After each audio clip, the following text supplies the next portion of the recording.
What on earth were DICE thinking with Grand Operations? This was a mode that was supposed to be the linchpin in Battlefield 5. It was supposed to set the foundations for a really, really good Battlefield game, but unfortunately, at least from my point of view, Grand Ops is a bit of a weak mode that hasn't really been thought out properly and is missing several features and suffers from a fairly weak design. That is from the ground up. It needs lots of work, and if people are going to really enjoy this mode as they did with the normal operations game mode in Battlefield 1, DICE are really going to have to pull their finger out and sort some stuff. This is going to be a video focusing on Grand Operations and why I think the mode is not very good in its current state, what I think needs to be done to fix it, and then of course you guys have the option to leave your comments on this mode down below. Half the time with Grand Operations I don't even have a clue what is going on. I always thought the idea was to fight over a piece of land that had historical significance, and as the player you're able to change the outcome and decide how the battle unfolds.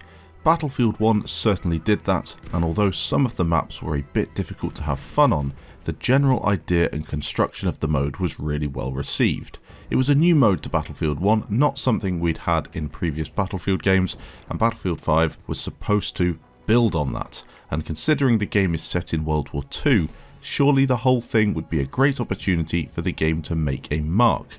There are many campaigns in World War II, many battles, many different sections of Europe, which would make for absolutely fantastic Grand Operations modes.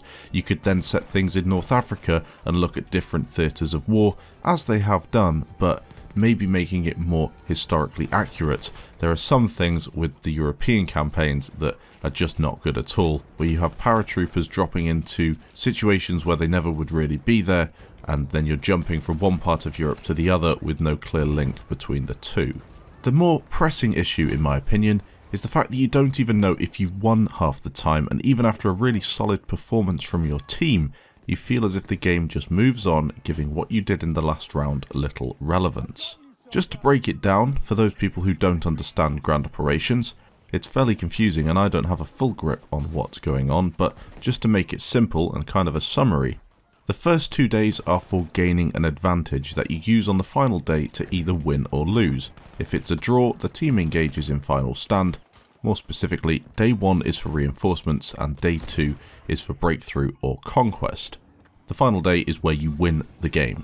That is the one that counts, and if it is a draw by some miracle, you get to play that final stand mode where the last player standing wins it for his entire team. It's something that I really wanted to see more of, but not something that I thought would ever really work with a mode that takes this long to play and then can be won within 2 minutes of a final stand mode. Feels a little bit unfair.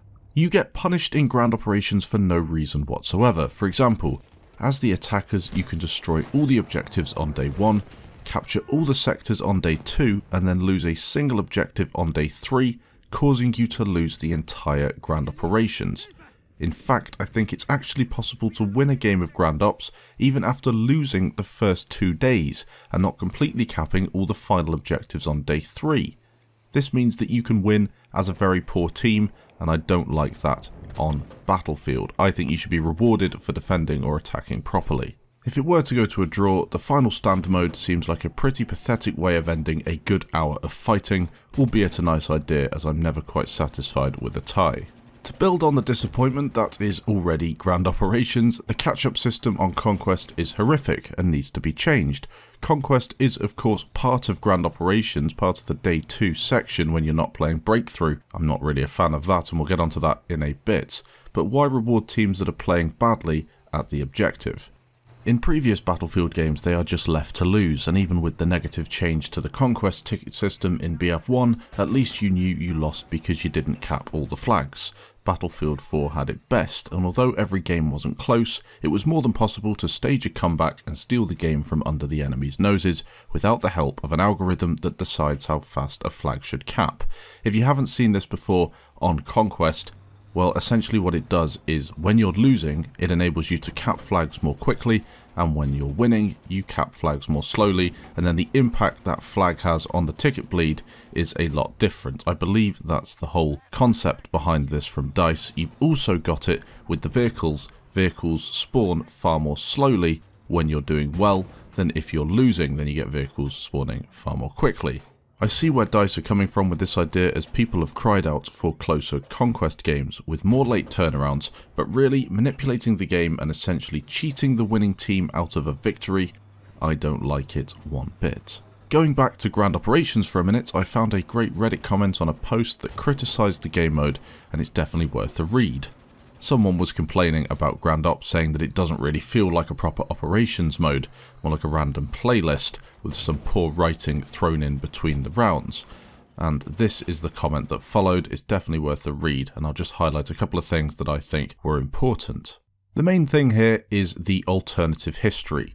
DICE kind of said they were going to go for a realistic World War II game to start things off, but since then have then focused on something a little different. This is a World War II game focusing on the alternate side of stuff with the battles that aren't yet really recorded in video games and movies. Well, this comment takes that to the next level.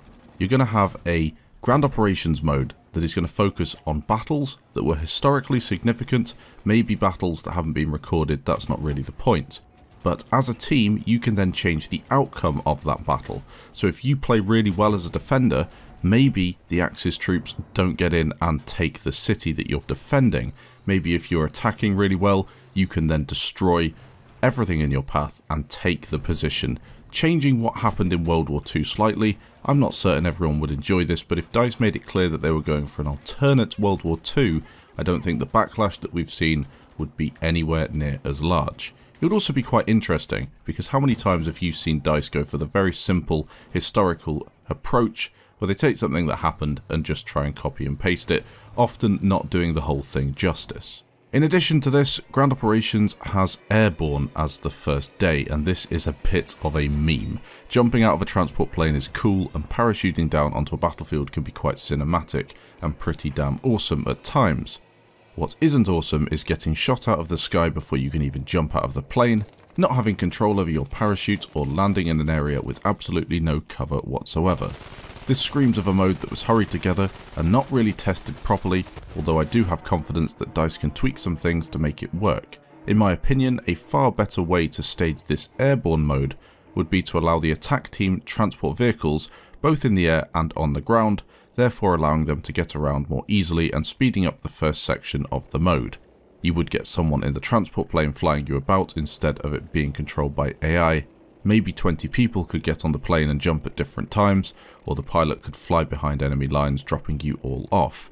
If the enemies were lucky enough to shoot you down, they'd get a huge multi-kill, but I'd give the transport plane loads of health, so it would only be possible if everyone worked together, because you certainly don't want one man on a flak cannon being able to take out most of an enemy team, as we're seeing at the minute. Other things that definitely should be in this Grand Ops mode: a map should be included to let you see exactly what's going to happen during the match. This can be implemented on the loading screen. At the minute we've just got black cutscenes with white text, really not very appropriate for a game that thrives on being visually stimulating.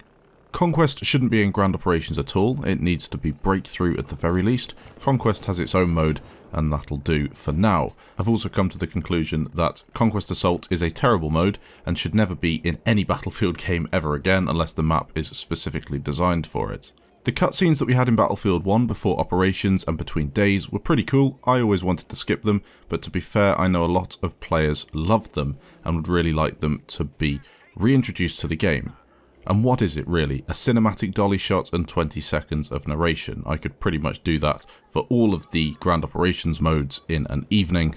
It wouldn't take long, and DICE have a big team, they should be doing this sort of stuff from the outset. This is a big ask and not one that will be answered during BF5's lifecycle, but couldn't DICE be a bit more inventive with the objective capping? Why not have it so the defenders have to fortify points to blow up a bridge, whilst the attackers need to defuse the bridge in order to progress to the next stage? If they fail and don't get the bridge safe, they don't get to drive their tanks over and take them into the second or third day. This is just off the top of my head, but ideas like this aren't hard to come up with, and it's what makes the game far more interesting. Maybe you could have an airstrip that needs to be destroyed by the attackers, or maybe you've got certain strategic points that need to actually be blown up and taken out with actual dynamite, not just something that you pick up and run and arm an objective. There's loads of things DICE could do here, and I really would like to see them be a bit more inventive on this front. So that's it really. Grand Ops is a bit of a disappointment. You guys might really be enjoying it, but personally I think that it leaves a lot to be desired. DICE really need to up their game with this mode. There's lots of stuff that needs tweaking, but I think a rework is what's required for the next game. We'll have to wait at least 1.5 years for that to come out, but with it being a live service, maybe they will be introducing a large fix with the first patch, because we will receive far more patches, it's my belief anyway, we'll receive far more patches with this live service, mainly bug fixes, tweaks, and things like that, instead of a large DLC that introduces tons of content and tends to break a lot of stuff.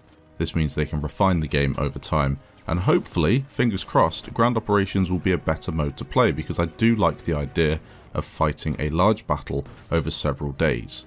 Thanks for watching, leave your opinions down in the comments, and I'll catch you in the next video.